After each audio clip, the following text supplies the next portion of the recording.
Diary में पीड़िता ने तमाम बातें लिखी थी। बताया जा रहा है कि उसके कुछ पन्ने भी गायब हैं। मौत से पहले के डायरी के पन्ने गायब हैं। उसमें क्या क्या था ये आपको हम बता सकते हैं। Kolkata doctor rape murder case में नया खुलासा हुआ है कि आखिर जो पन्ने थे वो पन्ने कैसे गायब हुए हैं, इसकी जांच की जा रही है। ट्रेनी डॉक्टर हर दिन डायरी लिखा करती थी और उस डायरी को की जांच के लिए भी परिवार के पास पहुंची थी सीबीआई की टीम। दावा है कि मौत के दिन भी उसने एक डायरी लिखी थी और उस डायरी में कई महत्वपूर्ण बातें हो सकती हैं। 9 अगस्त को भी पीड़िता ने डायरी लिखी थी। उसमें क्या बातें थी, क्योंकि पन्ने गायब हैं इसलिए उसके बारे में कुछ पता भी नहीं चल पा रहा है। इसी रात सेमिनार हॉल में पीड़िता के साथ रेप की वारदात को भी अंजाम दिया गया था। जब उसने डायरी लिखी थी उसके तुरंत बाद रेप की वारदात को अंजाम दिया गया था। लड़की के पिता का दावा है कि जिस डायरी में उसने तमाम चीजें लिखी थी उसके पन्ने गायब हैं, उसके पन्ने नहीं मिल रहे हैं जिसमें महत्वपूर्ण बातें लिखी गई थी। लेकिन बेटी ने यह पन्ना पिता को भेज दिया था। कैसे भेजा था? 9 अगस्त को दिन में भी उसने कुछ पेज लिखे थे और पिता का यह कहना है कि कुछ पेज गायब भी हैं डायरी से। इनमें से एक पेज की फोटो खींचकर उसने मुझे यानी पिता को भेजी थी। डायरी लिखने के साथ पन्ने जरूर गायब है, लेकिन एक पन्ने की फोटो उसने अपने पिता को भेजी थी। पुलिस को डायरी से वही पेज गायब मिला है जिसको उसने अपने पिता को फोटो खींचकर भेजा था। यह दावा किया जा रहा है पीड़िता के परिवार की ओर से। अस्पताल के मौजूदा हालात का बेटी ने जिक्र किया था। जो स्थितियां अस्पताल में इस वक्त बनी हुई हैं उसके बारे में लिखा था। पिता ने वो फोटो सीबीआई को भेज दी है। यानी परिवार की ओर से पूरी मदद की जा रही है कि पूरी सच्चाई सामने आ सके, क्योंकि वो चाहते हैं कि उनकी बेटी को न्याय मिले। पिता ने पुलिस पर पन्ने फाड़ने के आरोप लगाए और इस मामले में अब तक पुलिस की भूमिका सबसे ज्यादा संदेह के घेरे में है। अगर परिवार वाले पुलिस पर ही आरोप लगा रहे हैं तो आप समझ सकते हैं कि इस केस में अगर पुलिस जांच करती तो किस दिशा में मामला आगे बढ़ता। आरजीकर अस्पताल के पूर्व प्रिंसिपल पर कई आरोप लगाए जा रहे हैं और अब पूर्व डिप्टी सुपरिटेंडेंट ने ही कई आरोप लगाए हैं, जिनके आधार पर भी इस पूरे मामले में आगे जांच की जा रही है, जिससे पूरी सच्चाई सामने आ सके। रिपोर्ट देखिए।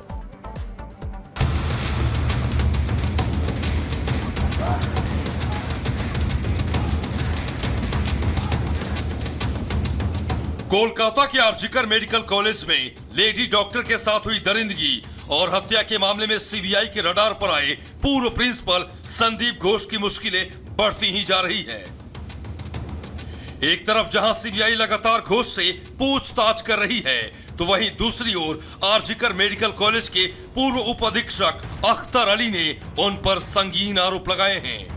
अख्तर अली के लगाए आरोपों के मुताबिक आरजीकर मेडिकल कॉलेज के पूर्व प्रिंसिपल डॉक्टर संदीप घोष न सिर्फ मेडिकल कॉलेज में हुए भ्रष्टाचार में शामिल था, बल्कि उसने मेडिकल कॉलेज में ऐसे कारनामे किए हैं जो ये साबित करने के लिए काफी है कि संदीप घोष किसी शैतान से कम नहीं है। जी हां, आरजीकर मेडिकल कॉलेज के पूर्व उप अधीक्षक अख्तर का ये आरोप है कि संदीप घोष अस्पताल में हुए भ्रष्टाचार में शामिल तो था ही, साथ ही उसने अस्पताल में लाए गए लावारिस डेड बॉडी को बेचने के संगीन अपराध में भी शामिल था। गंदे इंसान थे, करप्टेड इंसान थे। स्टूडेंट लोगों के साथ बदसलूकी करना, जानबूझ कर उनको फेल करवाना और इन लोगों को गेस्ट हाउस में बैठा पैसा कलेक्ट करवाते थे। इसके अलावा और भी बहुत सारे गंभीर आरोप उनके अगेंस्ट में थे, जिनका पर्दा मैंने फाश किया था। और वो डेड बॉडी का जो लावारिस लाश होता था उसकी भी तस्करी करते थे कि वो किसी प्राइवेट हॉस्पिटल को, मेडिकल कॉलेज वगैरह को बेच देते थे। अख्तर अली का दावा है कि उन्होंने संदीप घोष के आपराधिक कृत्य की जानकारी पहले भी संबंधित विभाग को दी थी। यहां तक कि खतरा मोल लेते हुए उन्होंने संदीप घोष के कुकर्मों के खिलाफ बंगाल सरकार को कई बार सबूत भी दिए थे, लेकिन संदीप घोष के खिलाफ कभी कोई कार्रवाई नहीं की गई। ह्यूमन राइट कमीशन में कंप्लेन हुआ, हाई कोर्ट में कंप्लेन हुआ, पुलिस के पास कंप्लेन हुआ, फॉरेंसिक मेडिसिन के जो एचओडी उन्होंने खुद कंप्लेन किया। तो मैंने सारे आरोप को पहले भी विजिलेंस कमीशन को दिया था और एंटी करप्शन को दिया था, मगर कोई एक्शन नहीं हुआ था। 2 दिन पहले एक सिट कमेटी विजिलेंस कमीशन के मेरे उस रिपोर्ट के बेसिस पर गवर्नमेंट ने फॉर्म की है। पश्चिम बंगाल सरकार में संदीप घोष का क्या कनेक्शन था, इसका अंदाजा आरजीकर मेडिकल कॉलेज के पूर्व उप अधीक्षक अख्तर अली के लगाए गंभीर आरोपों से साबित होता है। अख्तर अली के मुताबिक संदीप घोष ने सिस्टम पर अपना इतना मजबूत पकड़ बना रखा था कि वो अपने खिलाफ उठने वाली हर आवाज को दबा दिया करता था। अख्तर अली की माने तो संदीप घोष मेडिकल छात्रों की जिंदगी के साथ खिलवाड़ के साथ साथ करप्शन, बायोमेडिकल वेस्ट की तस्करी से लेकर भ्रष्टाचार के तमाम कुकर्मों में पूरी तरह से लिप्त रहा है। मगर ये संदीप घोष का एक सिक्योरिटी, एडिशनल सिक्योरिटी था अफसर खान, वो उन चीज़ों को एवरी अल्टरनेट डे लगभग 500 से 600 केजी निकलता था। वो उन लोगों को बेचते थे और ख़रीदने वाले जो बांग्लादेशी 2 सिटीजन थे, पांचू और रवि। तो इसका पूरा मैंने पर्दाफाश किया था। मैंने कमेटी को इंक्वायरी रिपोर्ट भी दिया था। रिपोर्ट में मैंने इन लोगों का नाम भी मेंशन किया था। अख्तर अली का आरोप है कि उन्होंने संदीप घोष की आपराधिक कुंडली कई बार खोलने की कोशिश की थी, लेकिन हर बार उन्हें नाकामी हाथ लगी। उनका आरोप है कि उल्टा इस कोशिश में वो ही निशाने पर आ गए थे।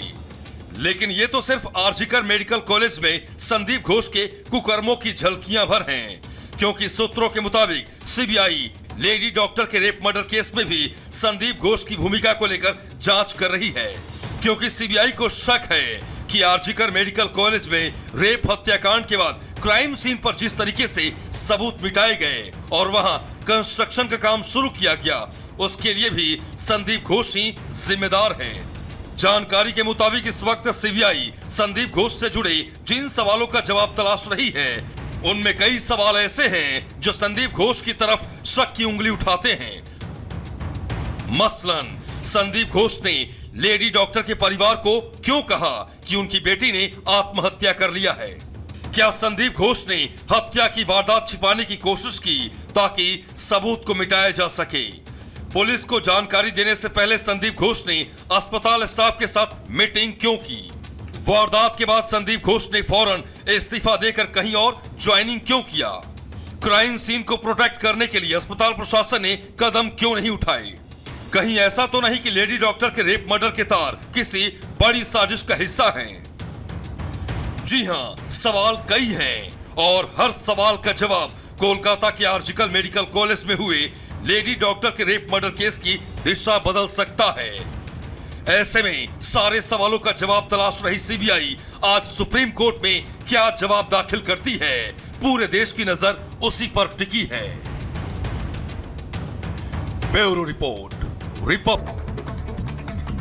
कोलकाता मामले में थोड़ी देर में सुप्रीम कोर्ट में सुनवाई। ट्रेनी महिला डॉक्टर की रेप और हत्या मामले में होगी सुनवाई। सीबीआई ने सुप्रीम कोर्ट में दाखिल की स्टेटस रिपोर्ट।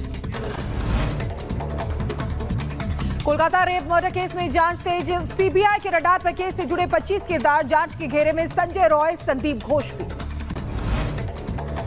कोलकाता की घटना के विरोध में आज बंगाल बीजेपी दोपहर 1 बजे स्वास्थ्य भवन का घेराव करेगी। बीजेपी नेता शुभेंदु अधिकारी प्रदर्शन में शामिल होंगे।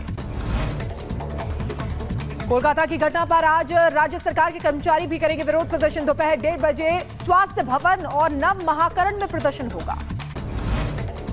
कोलकाता मामले में इंसाफ की मांग को लेकर कोलकाता प्रेस क्लब में भी प्रदर्शन होगा। शाम 5 बजे मोमबत्ती जलाकर विरोध जताया जाएगा। वक्फ विधेयक पर संसदीय समिति की आज होगी पहली बैठक। समिति के सदस्य अल्पसंख्यक मामलों और कानून एवं न्याय मंत्रालयों के प्रतिनिधियों के साथ करेंगे बातचीत। ज्ञानवापी परिसर में वजूखाने का एएसआई सर्वे कराने की मांग को लेकर इलाहाबाद हाईकोर्ट में आज सुनवाई। राखी सिंह की ओर से हाईकोर्ट में दाखिल की गई है याचिका। समाजवादी पार्टी के सांसद मोहिबुल्लाह नदवी को इलाहाबाद हाईकोर्ट ने जारी किया नोटिस। बीजेपी उम्मीदवार घनश्याम सिंह लोधी ने नदवी के खिलाफ चुनाव याचिका दाखिल की है। उत्तर प्रदेश में सीएम योगी के बयान पर सपा नेता आशीष का पलटवार। कहा, चुनाव के परिणाम से हताश है पार्टी। एमपी के रतलाम में स्कूल के कार्यक्रम के दौरान पाकिस्तानी झंडा फहराने पर बवाल। अखिल भारतीय विद्यार्थी परिषद ने किया चक्का जाम। सख्त कार्रवाई की मांग की।